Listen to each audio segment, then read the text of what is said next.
Guys, അപ്പം ഇന്നത്തെ ഒരു വീഡിയോ എന്ന് വെച്ചാൽ നമ്മൾ ക്ലോസറ്റ് വെക്കാൻ വന്നതാണ്. അപ്പം നമുക്ക് ഒരു സംശയം, ക്ലോസറ്റ് എടുത്ത് വെച്ചപ്പോൾ നല്ലൊരു ഡിസ്റ്റൻസ് കാണിക്കുന്നു.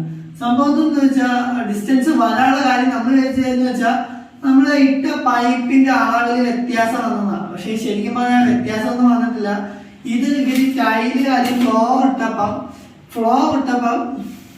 ലെവല് ഒരുപാട് സ്ലോപ്പ് ഇട്ട് കളഞ്ഞു. അതാണ് ഇതെന്താ സ്ലോപ്പ് ഒരുപാടായിപ്പോയി. നിലവിൽ സംഭവിച്ചൊരു കംപ്ലൈന്റ്. അപ്പൊ നമുക്കിത് ഈ ക്ലോസറ്റിന് ലെവലാക്കി ഈ കംപ്ലൈന്റ് മാറ്റണമെങ്കിൽ നമ്മൾ ക്ലോസറ്റിന്റെ അടിയിൽ നല്ല രീതിയിൽ വൈറ്റ് സിമെന്റ് കയറ്റേണ്ടി വരും. അങ്ങനെ കയറ്റുമ്പോഴുള്ള കംപ്ലൈന്റ് എന്ന് വെച്ചാൽ ഒരുപാട് വൈറ്റ് സിമെന്റ് വരും. അപ്പൊ ഒരു ഭയങ്കര വൃത്തികേടാണ്. അപ്പം നിലവിൽ ഫ്ലോർ ചെയ്യുമ്പം അത്യാവശ്യം ഒരു ചെറിയൊരു നൂല് സ്ലോപ്പ് ഇട്ടാൽ മതി. കാര്യം നമ്മളെ വെള്ളം ഓടി പോകാൻ വേണ്ടി മാത്രം. ഇതുപോലെയൊക്കെ സ്ലോപ്പ് ഇട്ടാൽ ഇതാണ് വരുന്ന കംപ്ലൈന്റ്. അപ്പം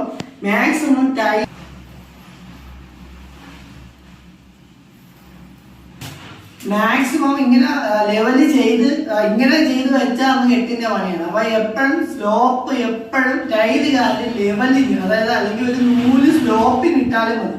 വെള്ളം ജസ്റ്റ് ഓടിപ്പോകുന്ന രീതി മാത്രമേ ഇടാവൂ. ഇല്ലെങ്കിൽ ഇതേപോലത്തെ പണികൾ കിട്ടും. അതുകൊണ്ട് പറയുന്നത് എപ്പോഴും ടൈൽ ഇടുന്നവരോടാ ഫ്ലോറിൽ അത്യാവശ്യം 100 സ്ലോപ്പ് ഇടാനേ പറയാറുള്ളൂ. അല്ലാതെ ഇതേപോലെ ഇട്ട് വെച്ച 8ന്റെ പണിയിട്ടും കഴിച്ചു.